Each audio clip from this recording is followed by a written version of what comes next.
ડભોઈ તાલુકાના થરવાસા કેનાલથી નડા જવાના રસ્તે પાણી પુરવઠા પીવાના પાણીની લાઇનમાં બેદરકારીના કારણે પીવાની પાણીની લાઇનમાં લીકેજ હોવાથી સમગ્ર પાણી છેલ્લા ઘણા દિવસથી રોડ પર વહી રહ્યું છે।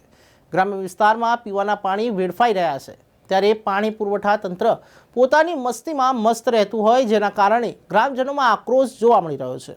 પ્રજાજનોમાંથી જાણવા મળતી વિગતો અનુસાર ડભોઈ તાલુકાના થરવાસા કેનાલથી નડા જવાના રોડ પરથી પાણી પુરવઠા ગટર બોર્ડ યોજના દ્વારા ગ્રામ્ય વિસ્તારોને પીવાના શુદ્ધ પાણી પૂરા પાડવા માટે પાણીની લાઇન નાખવામાં આવી છે।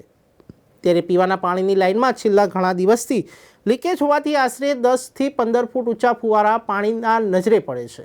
સમગ્ર પાણી વહી જતા હોવાથી પાણી પુરવઠા વહીવટીતંત્ર પોતાની મસ્તીમાં મસ્ત રહેતા ગંભીર બાબતને ધ્યાનમાં લેતા નથી, જેના કારણે નજીકના ગામોને લોકો અવરજવર કરતા હોય છે। ગ્રામજનોનું કહેવું છે કે વહેલી તકે જો કામગીરી નહીં કરવામાં આવે તો ઉચ્ચ કક્ષાએ રજૂઆતો કરવામાં આવશે તેવો રોષ ઠાલવ્યો છે।